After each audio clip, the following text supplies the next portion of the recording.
आम्ही सहन करू, असं वर नको करू का? आले का दोघं तिघ जण, जर ते 2-3 झापडी मारत आहे तर मी पण बाया वर करून 2-3 लाथाने रपारप धोपटाव त्यांना. 4 दिवस झाले आज डोक्यामध्ये पुन्हा पुन्हा तेच तेच तेच तेच तेच तेच बिंबवायला लागले. सैतान म्हणतो तू पण हे करू शकतो रे, तू पण त्याला मारू शकतो. चर्चवरती हल्ला झाल्यानंतर, सेवकांवरती हल्ला झाल्यानंतर तू पण 2 बुक्क्या मार, तू पण 2 लाथा मार. तुझी मंडळी पण लोकांना मारू शकते, तिथं आलेल्या दांड्याने, कोयत्याने, कुऱ्हाडीने, सगळं काही करू शकते. पण देवाच्या वचनामध्ये लिहिलंय, आम्ही जर उल्हासलो, आम्ही जर आनंद केला तर देव आमच्या बाजूने लढेल का? आम्ही 2 फटके मारू त्याला, 4 फटके मारू, त्याचं तोंड लाल करू, त्याच्या पाठी लाल करू, त्याचे हात पाय सुजू शकतो, इकडून थोडंफार रक्त पाडू शकतो, त्याला बेशुद्ध करू शकतो, मारून हाणून हाणून घायल करू शकतो. बस याच्या पलीकडे काही नाही करू शकत आम्ही. परंतु तो आज ना उद्या जर परत उठला रे भाऊ, तर मग तुमची आणि माझी काही खैर नाही. तो अकेला नहीं आएगा, फिर बहुत जन को लेके आएगा तुम्हारे पास और तुमको भी वो. त्याला जसं मारलंय त्याच्यापेक्षा भयानक तुमच्या आणि माझे हाल करेल तो. येशू मसीह की जय, येशू मसीह की जय. हा, हे फार महत्वाचं आहे. म्हणून परमेश्वराच्या वचनात तुम्ही आणि मी पाहतो की देवाला तुम्ही आणि मी आडवे येऊ नका. लढाई जर देवाची आहे, लढाई जर परमेश्वराची आहे, तर परमेश्वराला तुमच्या बाजूने उभा करा आणि त्याला लढाई लढवायला सज्ज करा. त्याच्या पाठीमागे लपा. हे प्रभू, मी तुझ्या पाठीमागे लढतो किंवा लपतो, माझ्यामध्ये ताकद नाही बाबा, तू लढ. मी तुझा आश्रय धरलाय, मी तुझ्या पंखाखाली आलोय, मी तुझ्या कुटुंबामधला आहे, मी तुझी शक्ती किंवा सामर्थ्य घेत आहे. मला नाही लढाई खेळायची, माझा वैरी नाही, तुझा वैरी येतो. कारण आम्ही कोणाचे लोक आहोत, आम्ही कोणाचे घरातले लोक आहोत, आम्ही कोणाच्या कुटुंबातले लोक आहोत. जर आम्ही देवाच्या कुटुंबातले लोक आहोत, देवाच्या घरातले लोक आहोत, तर आम्ही उल्हास करणार नाही. प्रभूला म्हणायचं, प्रभू तू लढ, प्रभू तू लढ, तू त्याच्याबरोबर फायटिंग खेळ, तू मारामाऱ्या खेळ, तू युद्ध खेळ, तू असं कर, तू तसं कर, तू त्या परिवाराचं बघून घे, मला काही घेणं देणं नाही. येशू मसीह की वाचा परत. हा प्रतापशाली राजा कोण? बलवान व पराक्रमी परमेश्वर, युद्धात पराक्रमी परमेश्वर तोच. हा, युद्धात पराक्रमी पराक्रमी परमेश्वर तोच. परमेश्वर तोच. एक पण युद्ध आतापर्यंत हरलेला नाही असा कोण आहे? प्रभूंचा प्रभू आणि देवांचा देव आणि राजांचा राजा. म्हणून आपल्या जीवनामध्ये शत्रू जरी किती असेल, होत असतील ऑटोमॅटिक, तर त्याला प्रभूच्या हातामध्ये देऊन टाका. आपले 2 फटके मारण्यापेक्षा प्रभूचा एकच फटका मारून जर पडला त्याच्यावर, तर तो घरातूनच बाहेर दिसणार नाही. आपल्या 2 फटक्याने तो हिंडत बसन, फिरत बसन, पण प्रभूचा एक फटका जर त्याला बसला ना, तो दिसायचा पण नाही. म्हणून तो प्रतापशाली राजा आहे, तो युद्धामध्ये पराक्रमी परमेश्वर आहे, तो कधीच युद्ध हरलेला नाही. आमची लढाई, आमचं जीवन आणि आमचं युद्ध त्याला लढायला, त्याला प्रभूला पुढं करा की प्रभू तू लढाई लढ बाबा, आम्ही विजय होणार नाही तुझ्या विना. कारण विजय होण्याचा आमच्या शक्तीवर, बाहुबळावर आम्ही प्रयत्न केलेला आहे आणि प्रत्येक वेळेस आमची हारच झालेली आहे. प्रत्येक वेळेस आम्ही पराजितच झालेलो आहे. सगळ्यांना आम्ही सुधारण्याचा प्रयत्न केला आमच्या जीवनामध्ये, परंतु परिणाम काय झालेला आहे? आम्हीच हारलो, आम्ही माघार घेतली, आम्ही प्रार्थना करायच्या बंद केल्या त्यांच्यासाठी. पण आम्ही रोज प्रभूच्या हातामध्ये त्याला देऊन टाकायचं. कुणी असू दे आमच्या घरातला व्यक्ती, त्याला प्रभूच्या हातामध्ये द्या, प्रभूला त्या व्यक्तीला शासन करू द्या. आपलं शासन भारी का प्रभूचं शासन भारी? बोला, प्रभूचं शासन भारी का आपलं शासन भारी? पहा पहा, हिजकेलच्या पुस्तकामध्ये अध्याय क्रमांक 25 कडे आपण जाऊया. या ठिकाणी एक उदाहरण तुम्हाला आणि मला बघायला मिळतं अम्मोनी लोकांविषयी, आणि आपण ते पाहूया. यस, हिजकेलचं पुस्तक 25वा अध्याय 3रं वचन आपण वाचूया. अमोन वंशजास म्हण, प्रभू परमेश्वराचे वचन ऐका. प्रभू परमेश्वर असे म्हणतो, माझे पवित्र स्थान अपवित्र करण्यात आले, इस्रायल देश ओसाड करण्यात आला, यहुद्यांचे घराणे बंदिवान करून नेण्यात आले, तेव्हा तू व्हावा असे म्हटले. हा 6वं वचन. कारण प्रभू परमेश्वर म्हणतो, हम्म. तू इस्रायल देशाविषयी टाळ्या पिटाळ्यास थैथै नाचलास व त्याची दुर्दशा पाहून तू मनापासून द्रोहपूर्वक आनंद केलास. हा देवाच्या लोकांची दुर्दशा पाहून शत्रू काय करत आहेत? डोल वाजवतात. दादाडांग दादाडांग दादाडांग दादाडांग आनंद होतो त्यांना.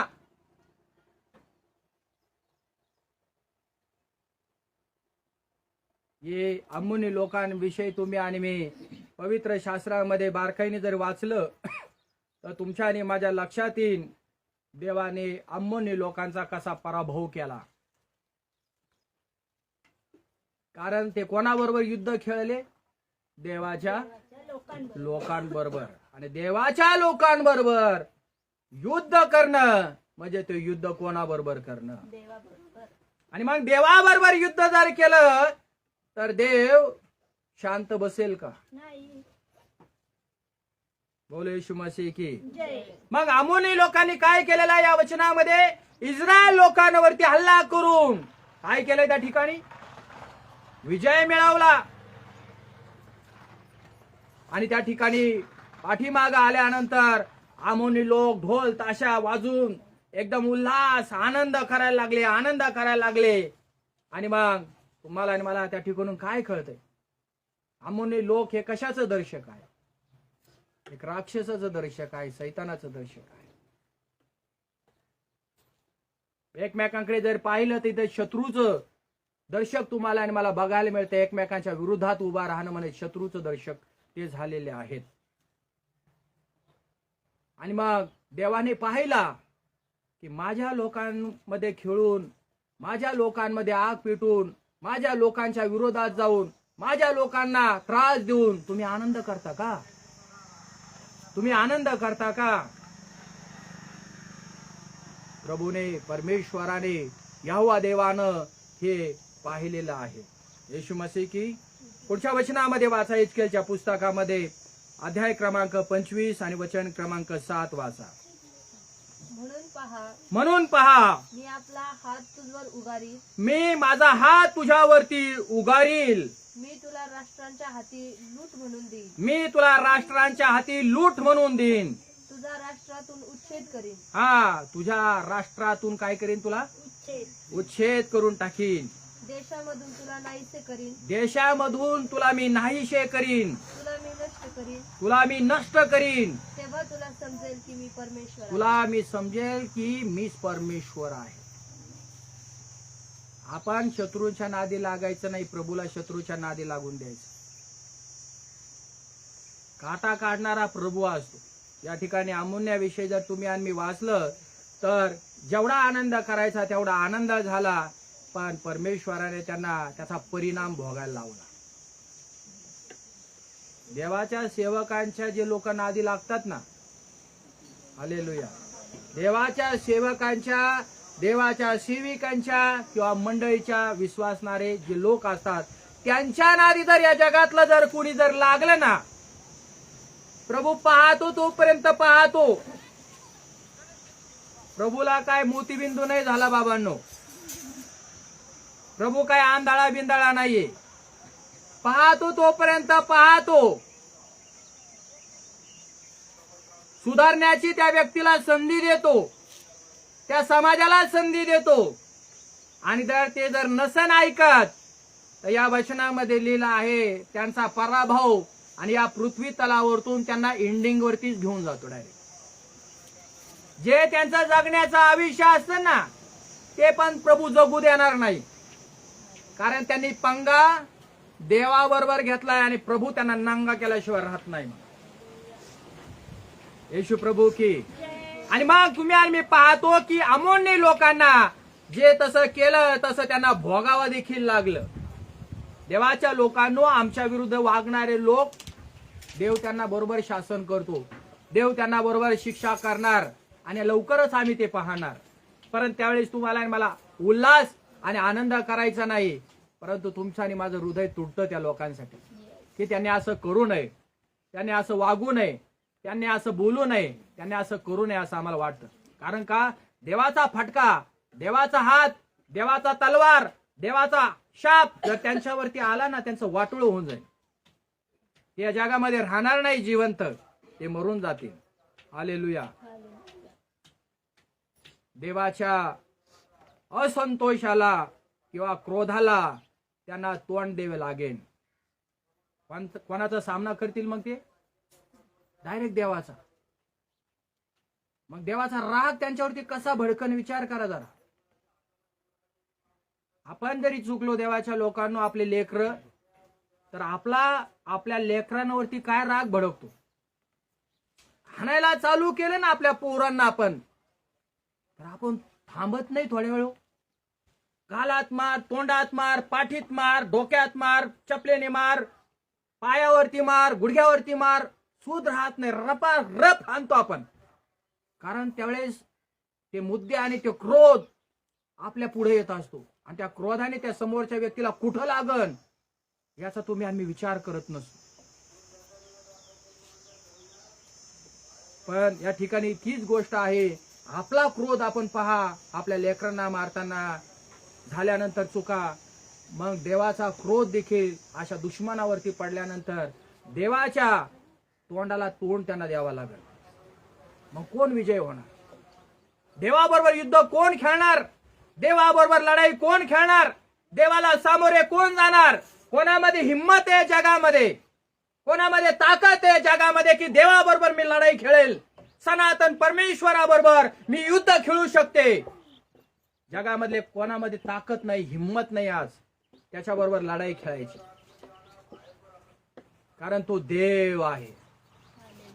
म्हणा, तो देव आहे, तो परमेश्वर आहे, तो सनातन देव आहे. त्याच्याबरोबर कोणीच लढाई खेळू शकत नाहीये.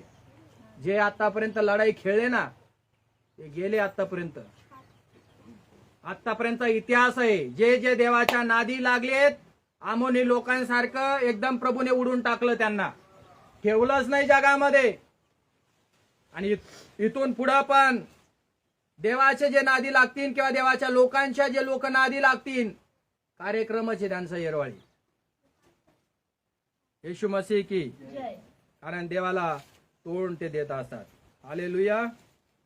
शेजारी जर आपला चांगला असेल, आहे का शेजारी चांगला, तर आम्ही त्यांना नेहमी मदत करतोय का नाही?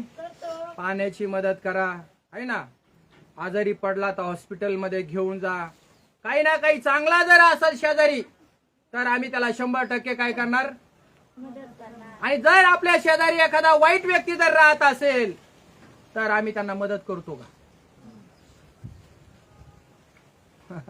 प्रश्न आहे ना. चांगला आहे तर आम्ही काही ते करू शकतो त्याच्यासाठी. पण आपला शेजारी जर वाईट जर असेल, तर त्यांच्याकडे पाहणं सुद्धा आम्ही टाळतो. ही जगाची रीतिरिवाज आहे, आणि आम्हाला देखील ते अनुभव येत आहेत. म्हणजे चांगलं आम्हाला करणं आवडतं, पण वाईट लोकांवरती. पण प्रभूकडे पहा, प्रभूने काय केलंय तुम्हाला आणि मला दिसेल. वाचा मत्तेचं पुस्तक 5वा अध्याय आणि वचन क्रमांक 44. फार महत्वाचं वचन आहे. देव आमच्या संग बोलत आहे. मी तर तुम्हाला सांगतो, तुम्ही आपल्या वैऱ्यावर प्रीती करा, आणि जे तुमचा छळ करतात त्यांच्यासाठी प्रार्थना करा. ऐकलंय सगळ्या जणांनी? अजून कोणतरी पाठीमाग वाचा.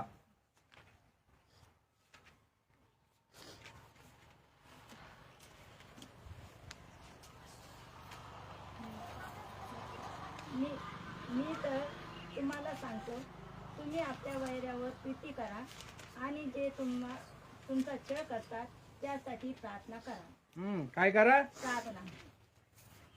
कोण शिकवतं का असं? नाही.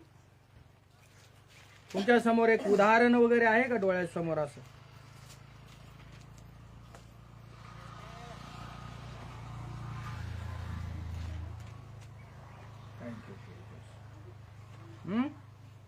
आहे का? उदाहरण आहे का? जगामध्ये एकमेव उदाहरण आहे, तो म्हणजे प्रभू येशू ख्रिस्त. चांगल्याला कुणी पण मदत करतं, पण या जगामध्ये वाईट लोकांना प्रभूने मदत केली. हालेलुया. म्हणा आमेन. आमेन. चांगल्या लोकांना कुणी पण सहाय्य करेल, पण प्रभूने वाईट लोकांना मदत केली. चांगल्या लोकांना कुणी वाचवायला जाईन, पण प्रभूने पापी लोकांना वाचवलं. चांगल्या लोकांचा कुणी उदे उदे करेन, पण प्रभूने वाईट लोकांचा उदे उदे केला त्याच्या राज्यात घेऊन. आमेन. येशू मसीह की फार सुंदर लीला आहे. शत्रूवरती प्रीती करा म्हणतोय प्रभू. काय म्हणतो? प्रीती करा. म्हणा प्रीती करा. प्रीती करा. जुन्या करारात खूप कठीण आहे. दाताबद्दल दात, बदलाबद्दल बदला. लात मारली तर लातच मारायची त्याला. तरी तोंडात मारली तर आपण पण त्याच्या तोंडातच मारायचे. जुना करार आहे. जशास तसे उत्तर त्याने द्यावे. पण ज्यावेळेस ख्रिस्त या जगामध्ये आला, त्यावेळेस आता जुना करार नवीन करार पूर्ण झाला. आता या ठिकाणी काय लिहिलेलं आहे की जे जुन्या करारामध्ये गोष्टी सांगितलेल्या आहेत, आता मारामारी नाही करायच्या. काय नाही करायचं? मारामारी नाही करायची. मारामारी करायचं नाही. नाही. तर देवाच्या वचनामध्ये लिहिलेलं आहे की देवाने आपल्या पुत्राला प्रभू येशू ख्रिस्ताला या जगामध्ये पाठवलाय. कोणाला पाठवलंय? हा, पुत्राला पाठवलं. काय म्हटलं या वचनामध्ये? तुम्ही आणि मी वाचलं. यास्तव तुमचा स्वर्गीय पिता पूर्ण आहे, तसे तुम्ही पूर्ण व्हा. प्रभू येशू ख्रिस्त या जगामध्ये पित्याने पाठवलेला त्याचा एकुलता एक पुत्र स्वर्गामधून पृथ्वी तलावरती आला. पृथ्वी तलावर त्याची येण्याची योजना, इच्छा, प्लॅन तो हा होता की आम्ही अपूर्ण झालो होतो. आम्ही अपूर्ण झालो होतो आदामामुळे. बरं का? कोणामुळे? आदामामुळे. पिता आणि पुत्र हे जसे पूर्ण आहे आणि पित्याचा स्वभाव जो पुत्रामध्ये आहे, तो पुत्राचा स्वभाव घेऊन या पृथ्वी तलावरती तो आला. आणि या ठिकाणी काय इच्छा प्रगट काय केलेली आहे? बापाला नेहमी वाटतं की माझ्या मुलाने असं करावं, माझ्या मुलाने असं राहावं, माझ्या मुलाने असं वागावं, माझ्या मुलाने तसं वागावं. जगातला बाप असा विचार करतो. मग ज्याने विश्व निर्माण केलेलं आहे त्या देखील बापाच्या काही इच्छा आहे. आणि ती इच्छा काय? तुमचा स्वर्गीय पिता जो अदृश्य आहे तो परिपूर्ण आहे. म्हणजे ए पासून तर झेड पर्यंत 100% तो बरोबर आहे, चुकीचा नाही. देव कधी चुकत नाही, देव कधी चुकू शकत नाही. तो जसा परिपूर्ण आहे, दयाळूपणामध्ये, प्रेमामध्ये, वात्सल्यामध्ये, करुणामध्ये आहे ना, देण्यामध्ये, व्यवहारामध्ये, पवित्रतेमध्ये, शांतीमध्ये, आनंदामध्ये, सगळ्या गोष्टीमध्ये, क्षमा करण्यामध्ये, सगळ्या गोष्टीमध्ये देव कसा आहे? परिपूर्ण. म्हणा सगळेजण, परिपूर्ण. परिपूर्ण. परिपूर्ण. परिपूर्ण. तसं परमेश्वराची इच्छा काय आहे? तुम्ही आणि मी देखील तसे झालो पाहिजे. परिपूर्ण. देवाचा स्वभाव, देवाचं गुण, देवाची ऍक्टिंग, देवाचे ऍक्शन, देवाचं आचरण, देवाचं बोलणं, देवाची वागणूक अंशामध्ये यावी म्हणून देवाची इच्छा. तो म्हणतो स्वर्गीय पित्याकडे पहा. स्वर्गीय पिता कसा दिसन तुम्हाला आणि मला? देवाच्या लोकांनो, स्वर्गीय पिता तुम्हाला आणि मला येशू ख्रिस्ताकडे पाहिल्याशिवाय दिसणार नाही. जर सनातन परमेश्वराला, ईश्वराला जर या जगामध्ये जर कोणाला पाहायचं असेल, येशू ख्रिस्ताच्या प्रेमाकडे त्याला पाहणं फार महत्वाचं आणि फार गरजेचं आहे. कारण येशू ख्रिस्त वधस्तंभावरती असताना त्याचे हाल बघा, त्याचं जीवन बघा, त्याचं कॅरेक्टर बघा. 33.5 वर्ष फक्त या जगामध्ये तो राहिला आणि पवित्र शास्त्रामध्ये लिहिलंय त्याने आपली प्रीती त्या शत्रूंवरती देखील दाखवली. जे मारत होते, जे खिळे ठोकत होते, जे काटेरी मुकुट त्याला घालत होते, जे भाला भुसकत होते, जे त्याचे कपडे काढत होते, जे त्याची दाढी उपटत होते, जे त्याच्या पाठीवरती 39 चापकाचे फटके टाकत होते, जे त्याला उघडं नागडं करत होते. काय कुणी थुकत होतं, कोणी चेष्टा करत होतं, कोणी टिंगल करत होतं, कोणी मजा करत होतं, तरी प्रभूचं प्रेम, पित्याचं प्रेम येशू ख्रिस्तामध्ये दिसतं आणि येशू ख्रिस्ताचं प्रेम त्याच्यामधून वाहत आहे. शत्रूवरती प्रेम, शत्रूंवरती प्रीती आज तुम्हाला आणि मला या ठिकाणी केलेली येशू ख्रिस्ताने दिसते. काय त्याच्या प्रीतीचं वर्णन तुम्ही आणि मी करावं. या प्रीतीला तुम्ही आणि मी कवटाळून धरा. म्हणजे कोणाला? अनमोल या प्रीतीला कवटाळून धरावे. अनमोल या प्रीतीला कवटाळून धरावे. प्रीती तुझी स्मरावी हृदयात साठवावी. प्रीती तुझी स्मरावी हृदयात साठवावी. कोणावर प्रेम केलं देवानं? शत्रूंवर. पहिलं वचन आपण तेच वाचलं. तुझा वैरी पडला. वैरी त्याला मारत होते, वैरी थुकत होते. बघा जुना करार प्रभू येशू ख्रिस्ताने कसा पूर्ण केला. प्रभू बदला घेऊ शकत होता. असं लिहिलं आहे, ज्यावेळेस तो वधस्तंभावरती होता, लाखो देवदूत तलवारी घेऊन उभे होते. तलवारी,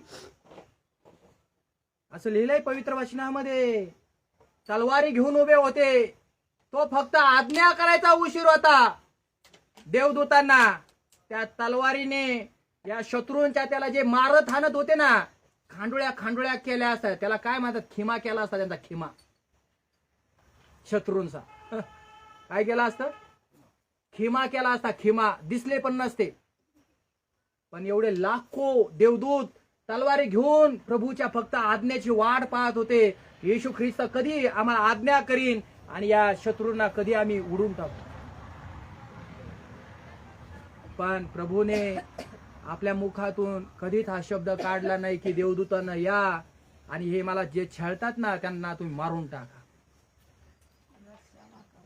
इथं प्रीती दाखवलेली आहे, इथं प्रेम दाखवलेलं आहे देवाच्या वचनामध्ये की जे वैरी होते, जे शत्रू होते, यास्तव जसा तुमचा स्वर्गीय पिता सनातन परमेश्वर पूर्ण आहे तसे तुम्ही पूर्ण व्हा. यासाठी तुम्हाला आणि मला येशू ख्रिस्ताला पुढे ठेवा लागन. येशू ख्रिस्ताच्या मागे जावं लागन.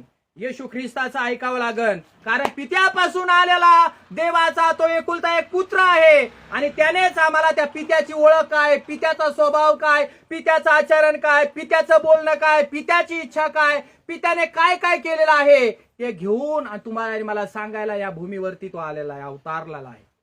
त्या काळामध्ये 2023 वर्ष झालेत आज त्यांनी हा संदेश जगाच्या लोकांना दिलेला आहे आणि तो संदेश त्याच्या लोकांनी दिला. तो संदेश आम्ही या संपूर्ण जनतेला आज वाटत आहोत की आपल्या शत्रूवरती प्रेम करा.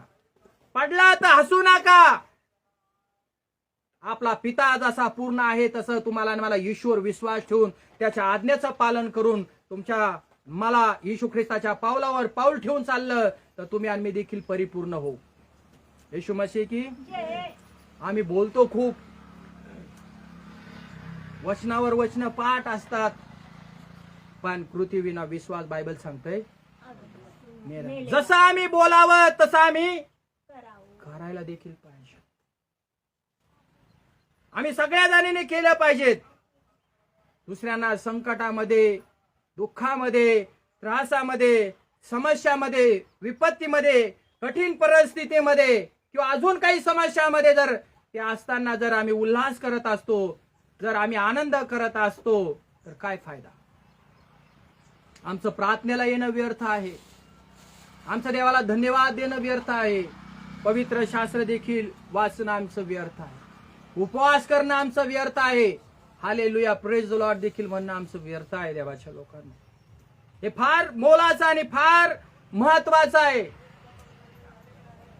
की तुम्हाला आणि मला जेवढं काही या जनतेला, या जगातल्या लोकांना, गावातल्या लोकांना मदत करता येईल देव राज्याविषयी आणि देवाच्या राज्याच्या नंतर दुसरी काही असेल तेवढं तुम्ही आणि मी त्यांना मदतीला पुढे गेलं पाहिजे. आज ते दुश्मन आहेत, आज ते वैरी आहेत, पण त्या वैऱ्याला तुम्ही आणि मी एक उदाहरण म्हणून जर उभा राहिलं ना तर प्रेमाचं रूपांतर, दुश्मनीचं रूपांतर प्रेमामध्ये होईल.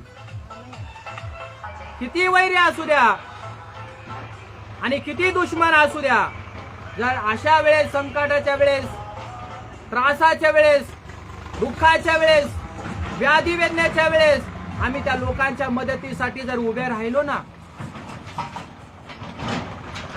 तर ते लोक प्रभू येशू ख्रिस्ताच्या नावामध्ये बदलले जातील. त्यांना एक मदतीची अपेक्षा आहे. पण ज्यावेळेस तुम्ही आणि मी म्हणतो जाऊ द्या त्याला काय मदत करायची, त्यांनी माझं लय असं केलंय, तुलाही महिला असं बोलत होता, मी कशाला मदत करू त्याला, ही आपली चुकी आहे. येशू मसीह की कुणी आपले वाईट योजत असेल आपल्या जीवनासाठी, आपल्या घरासाठी, आपल्या कुटुंबासाठी, आपल्या परिवारासाठी, आपल्या लेकरांसाठी, तर तुम्ही आणि मी तसे वागू नये. आम्हाला तशी वागण्याची परवानगी देव देत नाही. आणि आपण जर तसं वागलो तर देवाचा आत्मा तुमच्या आणि माझ्यामध्ये जो आहे तो खिन्न झाल्याशिवाय राहणार नाही. म्हणून स्वर्गीय पिता जसा पूर्ण आहे ना तसं तुम्हाला आणि मला ख्रिस्तामध्ये राहून परिपूर्ण व्हायचं आहे. आणि म्हणून आज आपल्या जीवनामध्ये निश्चय करा, डिसिजन करा की प्रभू माझा वैरी जर पडला, माझा दुश्मन जर पडला तर मी आज आनंद करणार नाही. कारण प्रभूने आनंद केला का? प्रभू तर वैऱ्यासाठी मरत होतो. आम्ही पण वैरीचे त्याची एकेकाळची, दुश्मनाचे तर आम्ही त्याच्या काळची वागलोच तसे आम्ही. आज पण वागत नाही का? आज पण आम्ही कधी कधी पलीकडे जातो, पण तरी देखील प्रभूचं प्रेम आमच्यावरती आहे. प्रभू आम्हाला क्षमा कर. मग त्याने शत्रूवर जर प्रेम केलं आणि शत्रूचा जर त्याने क्षमा करून समेट केला, कारण त्याची इच्छा होती की हे माझे शत्रू मला त्रास देतात, पण ह्याच शत्रूसाठी माझा जीव, माझा प्राण मी देत आहे, ह्याच लोकांसाठी मी मरत आहे, हेच लोक नरकातून स्वर्गामध्ये आणण्यासाठी मी मरत आहे. आणि मग प्रभू त्या लोकांसाठी मरत होता, म्हणून तो म्हणतो हे बाप्पा यांना क्षमा कर. क्षमा म्हणजे कोणला? मला खीळ ठोकणाऱ्यांना, मला भोसकणाऱ्यांना, मला वैरी मानणाऱ्याला. मला दुश्मन मानत होते ना ते लोक. प्रभू म्हणतोय त्या काळामध्ये त्यांना काय म्हणतो तो? क्षमा करा, क्षमा करा. बाप्पा हे काय करतात त्यांना कळत नाही, त्यांना समजत नाही. अनमोल ही प्रीती देवानं आमच्यावरती केली. आणि तुम्ही आम्ही पाहिलं की येशू ख्रिस्त पित्याच्या कृपेने परिपूर्ण होता. त्या पित्याच्या कृपेने जर येशू ख्रिस्त जर पूर्ण आहे, तुम्ही आणि मी येशू ख्रिस्तामध्ये राहा. ऑटोमॅटिक तुमचा आणि माझा जुना स्वभाव हळूहळू देवाचं वचन ऐकल्यानंतर निघून जाईल. आणि आज जर तुमच्या जीवनामध्ये तुम्ही जर उल्हास करत असाल, शत्रू पडल्यानंतर आनंद करत असाल, तो मरुस तर जर आनंद करत असाल, तर आज येशू ख्रिस्त तुमच्यासाठी आला, येशू ख्रिस्त तुमच्यासाठी जीवन जगला, येशू ख्रिस्त तुमच्यासाठी मेला, येशू ख्रिस्त गाडला आणि येशू ख्रिस्त पुन्हा उठला. आणि तो येशू ख्रिस्त परत येणार आहे. तर आज हे वचन ऐकून आपण क्षमा मागा की प्रभू माझा कोणी वैरी नाही, माझा कोणी दुश्मन नाही, आणि मी जर आज त्याला हसलो असेल तर मला माफ कर. आणि प्रभूने क्षमा करायला सांगितले, आपण देखील त्याला क्षमा करूया. आमेन. डोळे बंद करू.